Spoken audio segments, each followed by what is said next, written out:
Good afternoon, everyone. This is Legal Candy. Welcome to our show.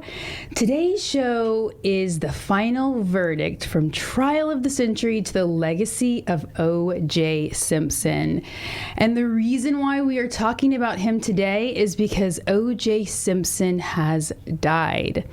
So he died on April 10th, 2024, and I think it really was almost like a reawakening of what had taken place, and it became this kind of retelling of the story of the trial of the century. What is your opinion if he was guilty or not? So just a little recap about O.J. Simpson. It was one of the most infamous trials in American history. It centered around the deaths of O.J. Simpson's ex-wife, Nicole Brown Simpson, and Ronald Goldman in June of 1994. Nicole and O.J.'s ex-wife, which is O.J.'s ex-wife, were found brutally murdered outside Nicole's Brentwood condo in Los Angeles. O.J. was a former NFL star, and then he had turned into an actor, and he became the prime suspect in the murders. The case gained significant media attention due to Simpson's celebrity status, and it became a massive high-profile trial. The prosecution ended up arguing that Simpson had committed the murders out of jealousy and rage. And while the defense claimed that he was innocent, the trial marked by dramatic courtroom moments, a 9-month trial, insane, and it ended with O.J. Simpson's acquittal in October 1995. So, as we've talked about this before, I am an attorney with Colucci Law Group. I am a trial litigator. And I graduated from Stetson University School of Law, which is in Gulfport, Florida. And Stetson is the #1 trial advocacy school in the country. They have been #1 for like about 23, 24 years, something around that way. And that ranking comes from the fact that Stetson has a trial team, and we compete all over the world in order to gain that title. So it's just kind of like around kind of like having a football team for a school. And I was on that trial team, which is a very small amount of people, where once you make the team, it's usually there's only like 19 people who make the team.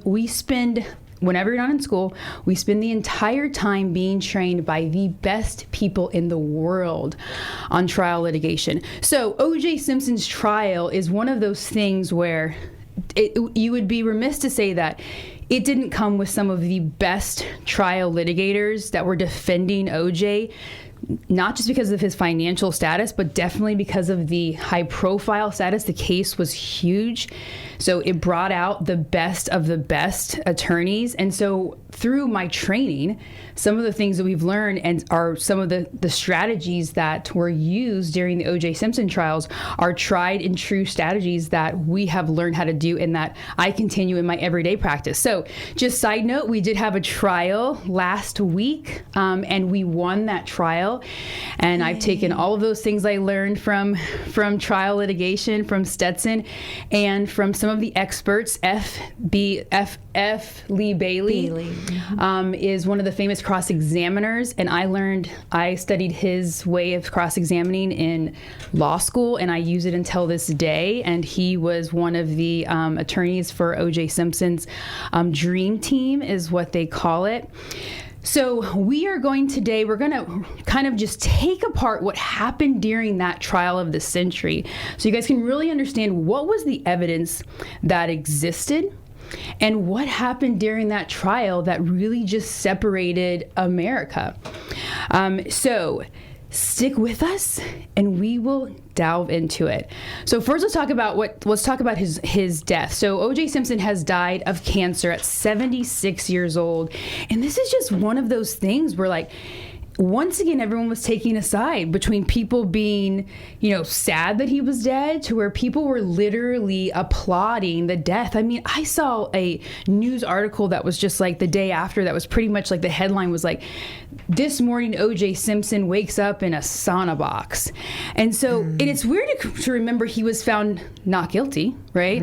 But it didn't matter, because in the world of public opinion, you had a massive amount of people who believed that he was guilty and a massive amount of people that believed like he was innocent. When the trial actually took place, I was in grade school, and I remember the verdict being told. We didn't even know what it meant for a verdict, but I just remember teachers talking about it. Like when they announced it, like they I think they may have even come on the public announcement. I think they may have made an announcement about it, but I just remember everyone talking, O.J. Simpson's innocent, O.J. Simpson's innocent, and it was huge controversy. And I think one of the biggest problems was that it turned so racial so fast, right?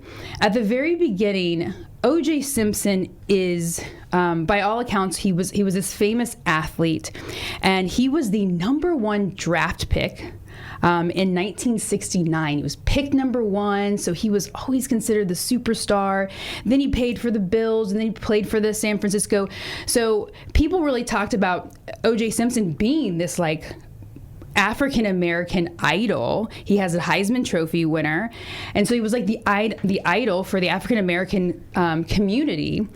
And so once they started this narrative of, is this a just arrest or trial, or is this a racial attack? That's where I think people started really taking sides of like, we believe it's just, I remember hearing these things like, we believe this is just an attack of the Black community to bring down a pillar of our society. And then you had other people going, had nothing to do with that. He's murdered these people who just happen to be white, and he's guilty of this crime. So the obituaries, we're talking about some of the obituaries that were out there, is that even that has sparked controversy of what is some of these news outlets saying. And so one of them was that you had the New York Times had originally phrased, his world was ruined after he was charged with killing his former wife and friend, which sparked reader outrage. And so then they actually changed the title to his trial for the murder of his former wife and her friend became an inflection point of race in America. So it's still this controversial topic that continues to kind of go forward. I like the one that Mary Catherine, we got Mary Catherine in the studio, MK, our content writer, who is so great with researching, looking through everyone. Say hi, MK. Hello. Hello. And so one of the things you were talking about was what did the LA Times do? They did an error where the LA Times incorrectly confused O.J. Simpson with former President Donald Trump in its obituary. Right. A mistake that was later corrected. Oh my gosh. Okay, so they literally accidentally used Donald Trump's name. So I thought that was really interesting. And so we also did just find out too that in the last kind of days that O.J. Simpson was dying, he had all of his children, I guess, that came to see him. He's got 4 children, 2 that are from Nicole Simpson Brown, and that during his last moments, he had his children sign an NDA. So that is a non-disclosure agreement. And so none of us know exactly what was being said, but I guess everyone's probably, at the very last moments of OJ's life, he still wants to make sure there's a nice level of controversy behind him, because now everybody wants to know what was said. What was possibly said during this time? Some of the legal issues about an NDA, we had a question already about an NDA. What does an NDA value if the person who is forcing the other people to sign or asking them to sign it ends up dying? So is it enforceable after death? And the answer is yes, it absolutely can be, depending on the way that the NDA was crafted. And I would imagine with his access to lawyers, he probably had a good NDA. And so the NDA, at the end of the day, your rights as a human being, any rights that you had prior to your death, can actually exist after you dying through sometimes an estate, if he may have opened it before. And so the estate keeps those rights. So which means that if after his death someone violates the NDA, then the estate, either the executor of the estate, or let's say there's a trust or something like that, they now have the rights to go and sue whoever violated the NDA. So we don't really know what was said there, but we can only imagine. That was definitely an interesting little tad bit of information. He also would not allow any mobile phones in there either. Because he didn't want anybody All the phones recording were confiscated, yes. Even from his kids. Just very, very interesting. Yeah. So we will go into our little legal disclaimer just so we know we're all on the same page. The content shared on Legal Candy is for informational purposes only and should not be taken as legal advice, does not create an attorney-client relationship. All information is gathered from public sources and may not be 100% factual. You absolutely can search the internet and look it up yourself. If you want any personalized legal advice, please reach out to the Colucci Law Group at 727-733-9438. If we can't help you, we will point you in the right direction of somebody that can. So let's get into the timeline of the murders of Nicole Simpson and Ron Goldman. So after attending her daughter's recital alongside her ex-husband, so O.J. Simpson, she goes to dinner with friends in Brentwood. And I have been here. I have seen the property. I've driven by it. We stopped. We hung out there for a little while when I was in L.A. years ago. And so it is just eerie to kind of know all of that took place in that area. They have since changed the address. That's an interesting thing, is that sometimes happens when there's something traumatic that happens at an address. You can petition the city. A lot of times the realtor or the property owner will be all about before they're selling it, like, we've got to change the address because of what it stands for. No, the property's still there. Really? Yeah. Unless recently it was demolished. But I'll tell you, years ago, maybe 4 years ago was when I saw it last. And it was just kind of surreal to be there and to know, what all had taken place there. So the address has changed. So we've got Nicole Simpson, who goes to dinner, and that Goldman is working as a waiter at the restaurant she's at. Allegedly that Nicole leaves her sunglasses at the restaurant. She goes home, which is not very far away from where she's at. And then that is the reason why Ron Goldman is at her house. There's a bunch of controversy and questions about, were they in a relationship? Were they dating? I don't know why that would have been hidden. But since we didn't have all the text messages and emails and all of that stuff, you get a lot less of what people's motives are and what's happening in their life. Now you'll know. You would have known if you went through her phone, right? If she was dating him or not. But so that was something that I remember being talked about, was, were they in a relationship? So that's around 6:30 p.m. And then we've got around 10:41 p.m. Brian Cato Keelan, who is Simpson's house guest at his mansion just a couple of miles down the road from Nicole's home, hears a thumping noise on the outside of his wall and goes outside to investigate. We have 10:50 p.m. A neighbor spots Nicole Simpson's white dog barking with bloody paws. He's got bloody paws. Then 11:01 p.m. Then you have the limousine driver from his name is Alan Park. He's there at Simpson's residence, and he's waiting for Simpson's to come because Simpson is taking a flight to Chicago.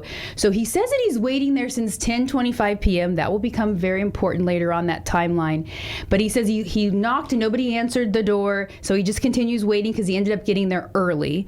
But then around 11, that's when he finally gets an answer from Simpson at the home, and then he actually leaves with Simpson and takes him to Chicago.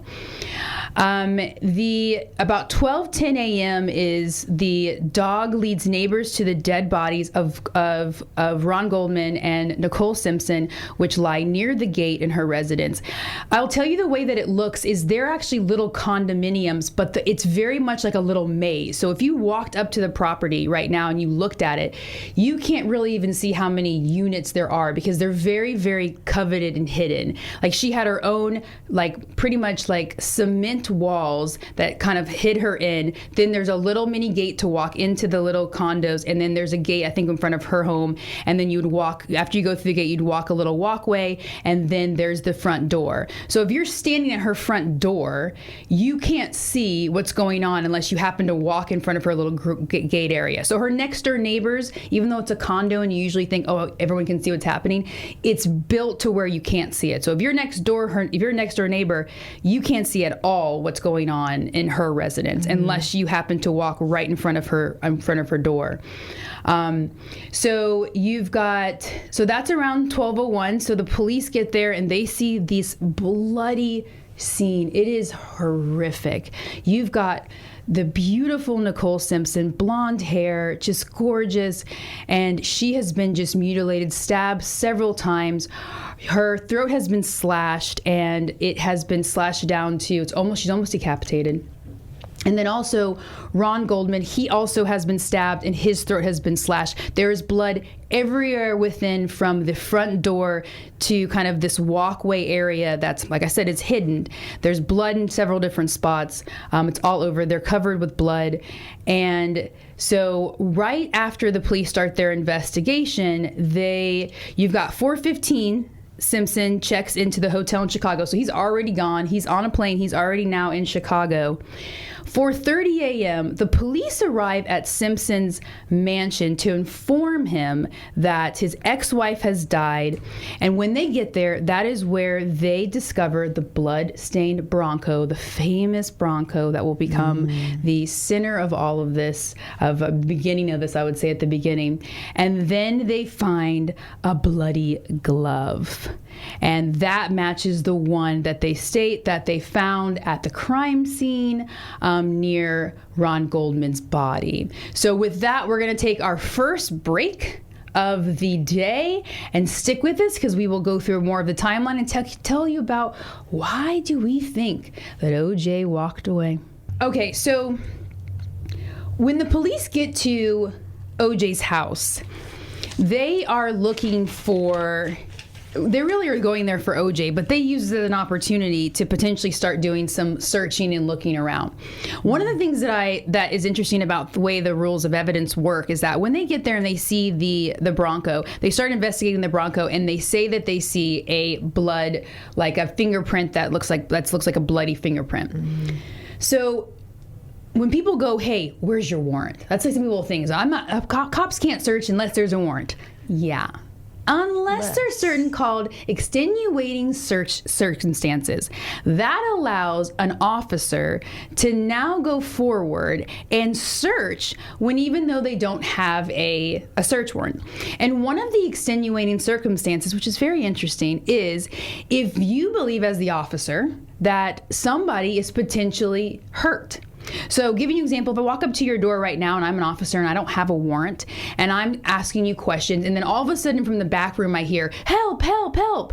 That now allows me to literally pass through you and go into the home, not to search everything, right? But to go and now investigate this potential harm.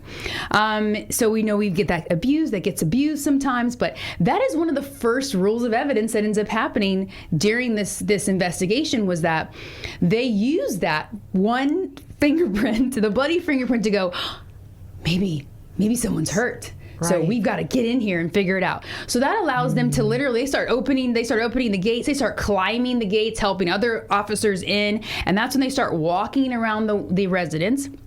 They end up, nobody answers the door, and so they do see that there is a side house, mother-in-law suite, and that is, there's somebody, in there, but on the way is where they find this bloody glove, is technically what it is. And so they now figure out that around 10:45 a.m. they come back with a search warrant in hand. They've got enough, so they go to a judge and they get a search warrant to search Simpson's mansion, and they find more blood traces on the property. And after that, around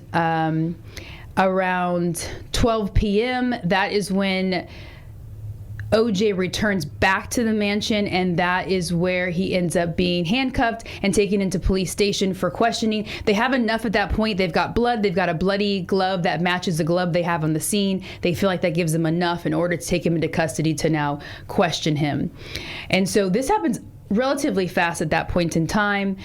June 16th is when, unfortunately, the funerals take place of Nicole Brown. OJ's there with his children, and Ron Goldman also has his funeral.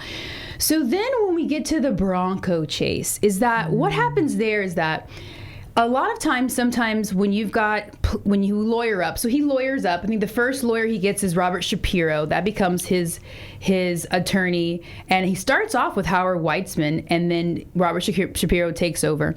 And as you know, he ends up also, I think, what we find out later on through the Kardashian world, right? So through listening and talking to the Kardashians and tell their story, is that they state, and Robert Kardashian, which is their father, who is also part of his legal team, Robert Kardashian, I think, was more of a friend to OJ and more of a general attorney to him, counsel.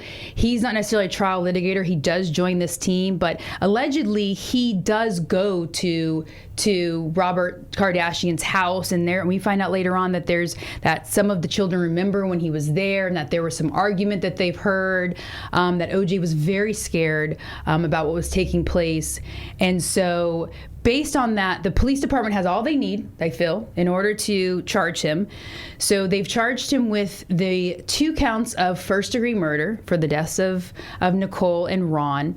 And so OJ is supposed to turn himself in, and that is sometimes does take place. Sometimes if you lawyered up, your lawyer will kind of be in touch with the police department, and they may say, hey, listen, we're going to now put a warrant out, and can you please turn yourself in? So it's not this big show. So they were trying to avoid this big show by literally saying, you're going to turn yourself in, which he was supposed to do. And we know he does the opposite of turn himself in, does the complete opposite. He gets in his white Bronco and starts to drive the freeway. And during this drive, it was a 60-mile drive. There's helicopters. How many people are watching this now on TV? 95 million. 95 million people are watching this live chase of O.J. Simpson. They know that his wife has been murdered. They're not really sure of all the evidence that exists. What they do know now is that the prime suspect is now on the run. And this kind of starts, I think, the division between what side you end up being on, is that while he's on this chase, it becomes so publicized that people start pulling over. They have handmade signs with like cardboard and marker writing that are like, save the juice, we love juice. Yeah. And that's because that was one of his nicknames, OJ the Juice, because I guess he was, I don't even know exactly how he got it, but I know that he was amazing running back. So you've got people who are cheering him on during this chase. And so he finally surrenders at his house a little before 9 p.m. and he's arrested and jailed at that time without bond. So in July of 2022, 1994, O.J. Simpson pleads not guilty to this crime, and the penalty that the prosecutors are to seek is life without parole. So they start now putting together this case, and they actually put the case together pretty quickly, I would say. I mean, sometimes it takes years for these cases to go to trial, and it doesn't take that long for it to go to trial, but it ends up being an insanely long trial. This is not a normal criminal defense trial. It is abnormally long with how far it goes.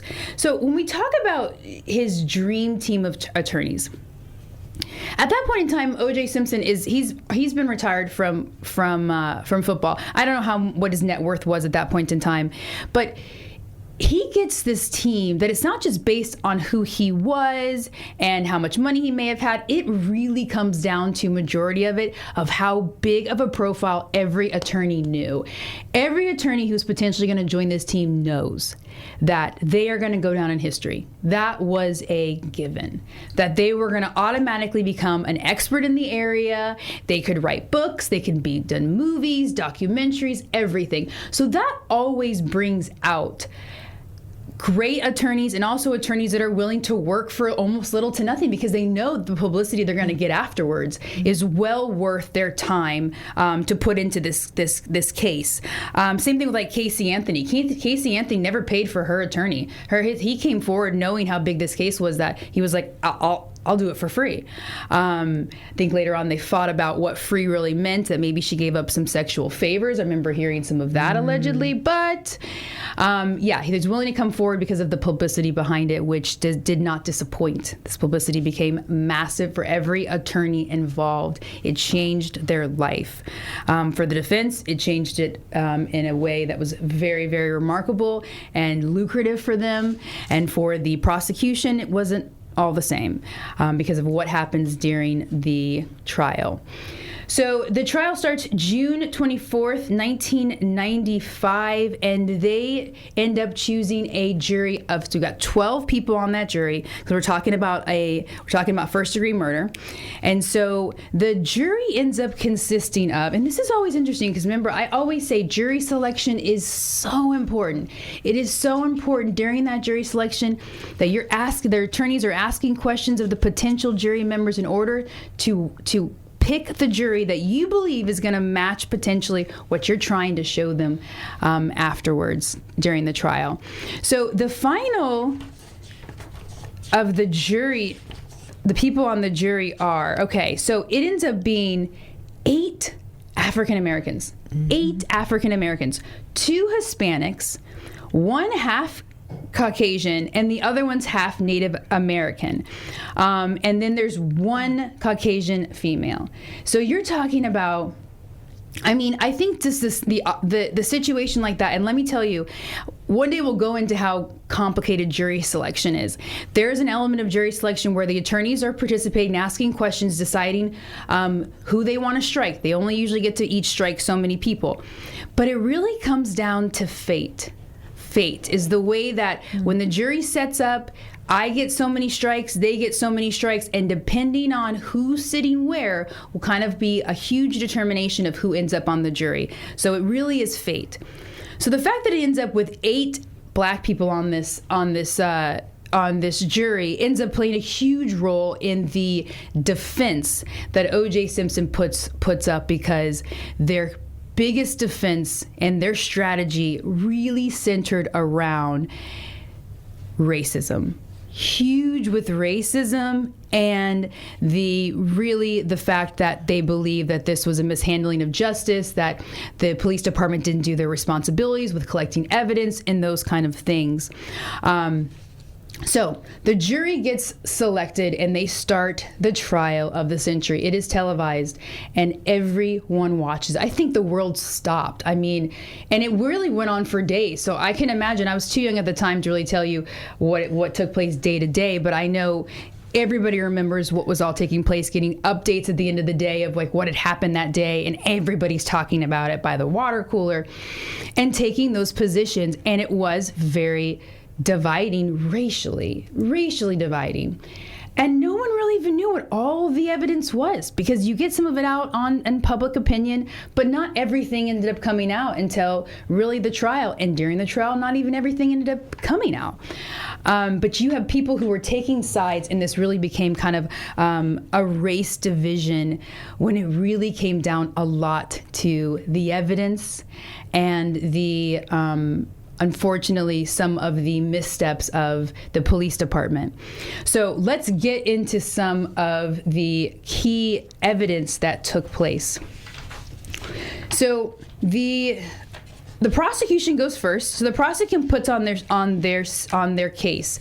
By no stretch of the imagination, the prosecution thought this was a slam dunk. They were just like, if you look back now, there's so many documentaries about it. There's so much stuff that takes place afterwards of people talking about this trial from every police officer that was involved with it. A lot of them have done stories and interviews. We've been able to analyze what some of the jury members who are willing to come forward and say. But pretty much you've got the state attorneys, the prosecution, going, they believe that some of them are saying, I don't know if I've seen a case with better evidence besides somebody admitting or there being a camera showing what they've done, that they were that secure with this much evidence. And then you have attorneys, state attorneys, and you have police officers who also will say that there are people serving life in jail who've been given the death penalty with less evidence. The question's why? Why? How can that happen? And it's because trials are not always about, and let's see, you have that quote, Mary Catherine, that you were talking about the quote at the very end where you were saying like that really it comes down to the presentation of evidence and not so much like public opinion. The Dershowitz quote, in the American justice system, guilt is not determined by the subjective morality of the public, but by the objective presentation of evidence and the establishment of proof beyond a reasonable doubt. Yes. By Alan Dershowitz. Yes. So that means it's not always if someone's innocent or guilty or what the public opinion thinks. It really comes down to the evidence that gets presented during trial. And we've talked about there are rules of trial that allow certain evidence in and certain evidence out. There are times when there is an admission by somebody. Someone admits to a crime, admits to the officer exactly what they did. They go into complete detail. But because of the rules of evidence, their attorney may be able to get that admission completely thrown out for certain reasons, and then it goes to trial and that admission never comes in, and they may walk free. It has happened. It happens. So really it comes down to the evidence that comes into trial and what case ends up being presented. And so the state attorney's like, we've got this in the bag. This is going to be an easy, open, shut case. We have so much evidence from the blood trail. So let's go over some of the evidence that the state really relies upon. So we've got DNA evidence. The prosecution really shows extensive amount of DNA evidence linking OJ to the crime scene. So we have blood allegedly matching OJ's that is found in his car that also matches some of the blood that is at the crime scene. And then we also have there's trails of blood that they said that really kind of go from her residence pretty much all the way to the mansion using that Bronco. So they believe the Bronco is what was driven. So there's DNA evidence that matches Nicole Simpson that is in the Bronco. There's DNA evidence that allegedly matches Nicole Simpson that ends up in O.J. Simpson's home. And so they really feel like they've got a lot there. They find that there's DNA evidence at the scene of the crime, and they had already kind of analyzed when they found that DNA evidence that they believed that whoever it is who committed this crime doing the stabbing had injured themselves and their blood was on the scene. And so when they did the test and they matched it to O.J. Simpson's, they were just like, yeah, here's another piece of evidence too. And that's very common with crime of passion or a overstabbing. A lot of times whoever's doing the murder will end up will end up having nick marks on their hands just from slipping of the knife. Now it sounds crazy, but a lot of blood becomes slippery. So while they're stabbing over and over and over again, a lot of times the knife slips and they'll get a cut in their hand. And so when they find OJ, he has a cut also on his hand. Mm-hmm. And I guess his story changes about where this cut comes from. He first says he got it in Chicago, and then he goes, no, actually, I got it in LA because he realized that his DNA was actually at the Bronco while he was gone. So then he goes, well, I really cut it then, and then it reopened in Chicago. So nothing really is consistent. And so they've got all this DNA that they believe is connecting Simpson to this crime scene. So we're going to go on our second break of the day. So stick with us and we'll continue to rip apart the yummy pieces of this evidence. And MK just informed me, side note, that OJ was called the Juice because, tell us why. OJ stands for orange juice, and when he was an offensive lineman for the Bills, he was known as orange juice is a form of electricity, and he was the electric company. He was nicknamed the electric company. So the juice. That's where juice comes from. That's where it comes from. Okay, now we know. So back to the evidence. The best evidence that the state had is that they've got all this DNA evidence that they end up linking back, and then they also additionally have. The physical evidence would be the bloody glove. So at the crime scene, they find one bloody glove, and then allegedly at Simpson's mansion, while the police officers are searching around the area, they find another bloody glove. Also, this is always one of my favorite facts, was the shoe print. So at the crime scene, there is several bloody shoe prints of a Bruno Magli shoe, which is a luxury Italian shoe, and it is size 12.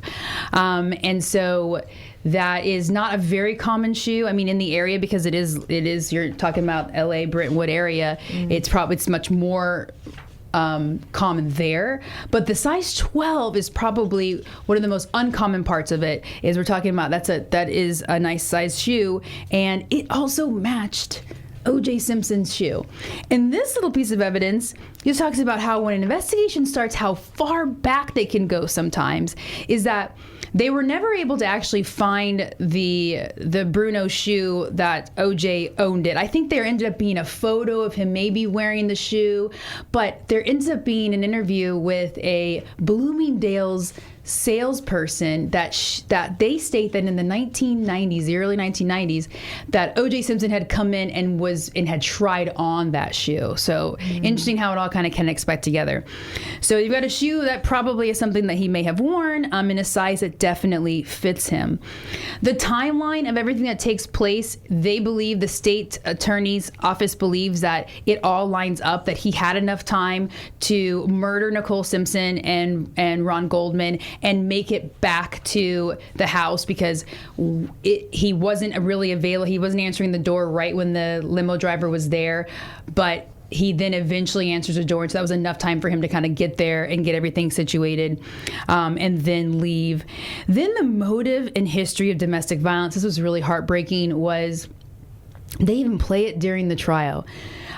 Is that there is a long line of history of domestic abuse that OJ had done towards Nicole Simpson. And so they played 911 calls of, you can hear Nicole's voice. It's almost like a voice from the grave. You can hear her voice during the trial where she is pleading towards the police department to come. She says, it's OJ, and his story. I mean, his background, and he is banging on the door. He already broke into my house. He's hurt me. I'm afraid, and so that was something that was compelling too when we're talking about potential motive there, that there obviously is a contentious relationship. They were no longer together. They'd only divorced, I think, 2 years prior.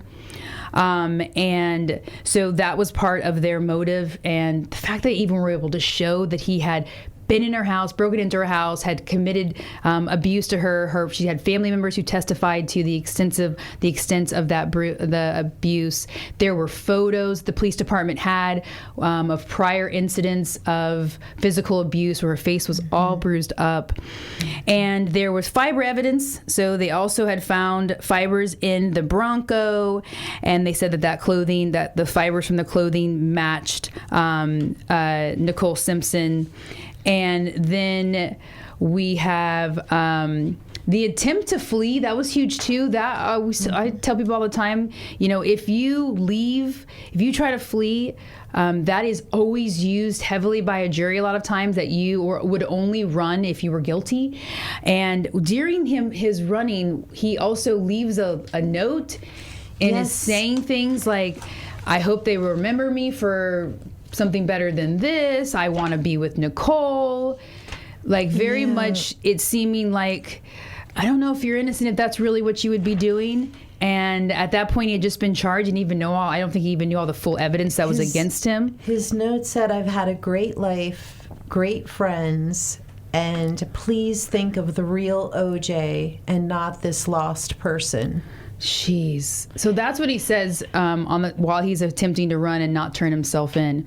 So that was a huge piece of evidence that they were using. They brought experts after expert after expert. This trial, in my opinion, as a trial litigator, became the trial of the experts. And that happens a lot, where they had an expert saying one thing while there was another expert saying the opposite things because they could afford to have the experts. They were all coming forward in this famous trial where they were willing to come forward for free because of how big it was.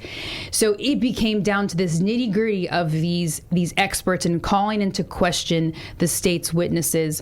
And at the time, I think that the state would have thought that some of their good evidence would have been how they had handled the crime scene, how they were documenting the evidence. They did a bunch of recordings, so there's video at that time where they were really videotaping them collecting all of this evidence. And I think they felt secure at the time that, look, we've got all this, we've preserved it all, that this is really an airtight case.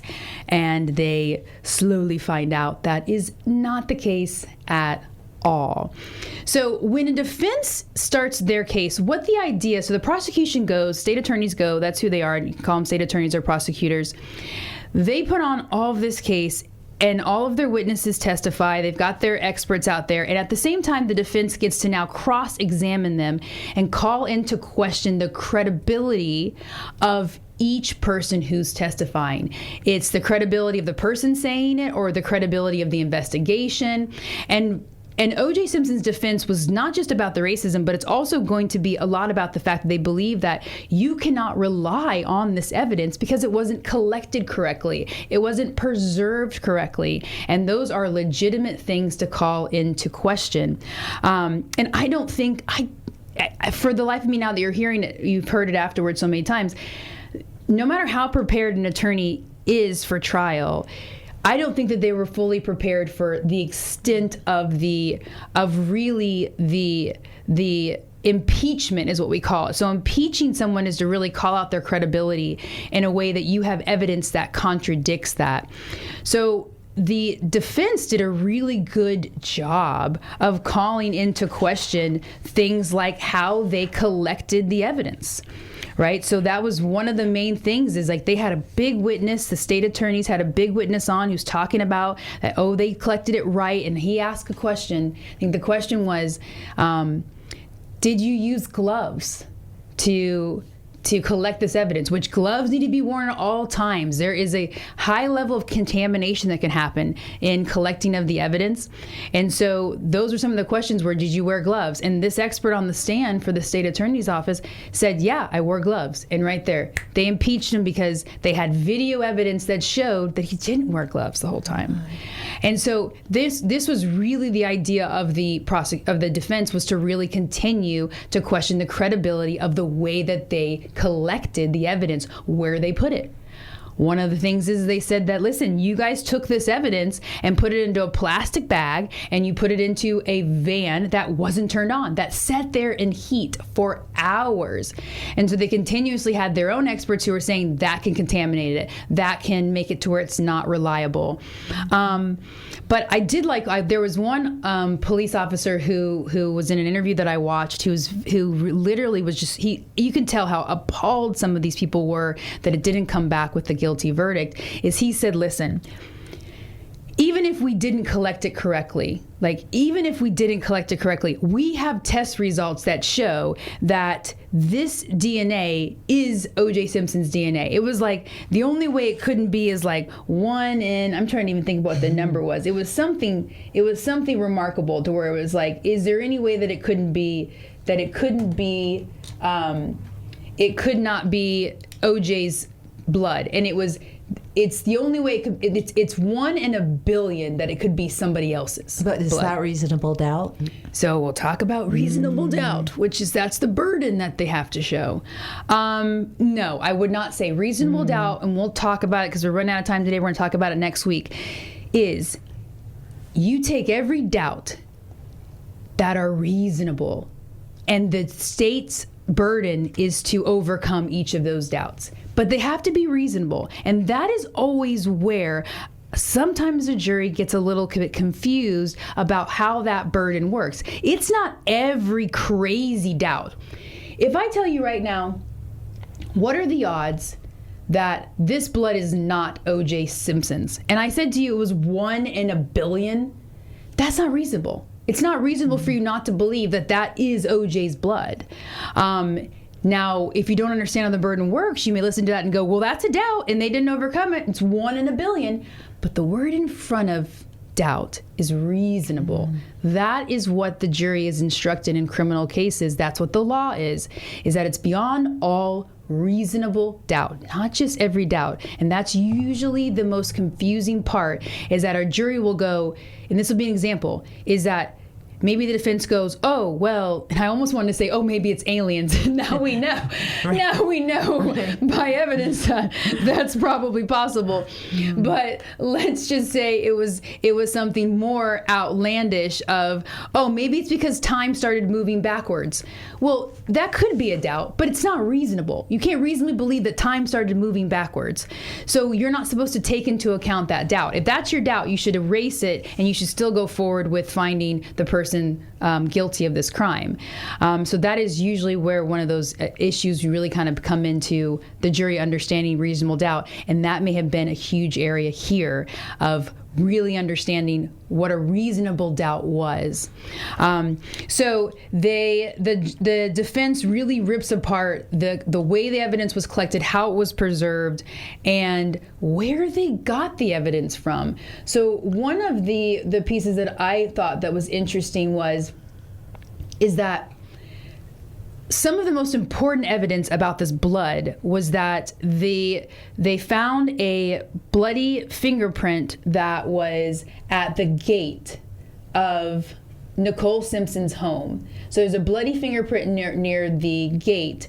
And then they also find a bloody sock at Simpson's residence that is allegedly Nicole Simpson's sock, and the bloody fingerprint at the gate is allegedly O.J. Simpson's.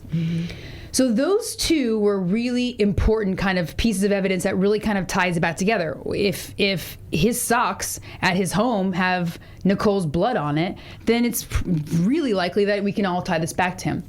But when they ripped apart those pieces of evidence, they realized that there was something inside of the evidence, so inside the actual blood.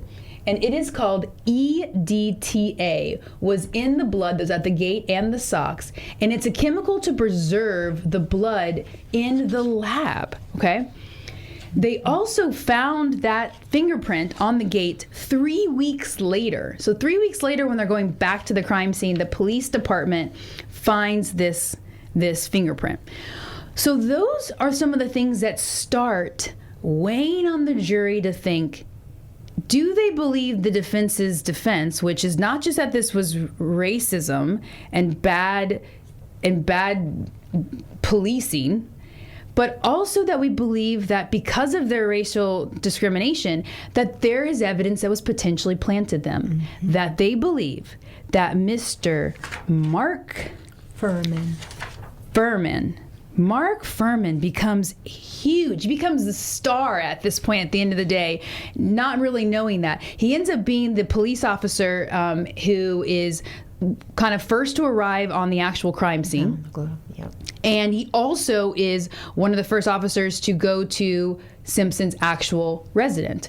So part of the defense was that this man had a racial bias against Black people, and that he was going to do anything to make sure that OJ had not gotten away with this.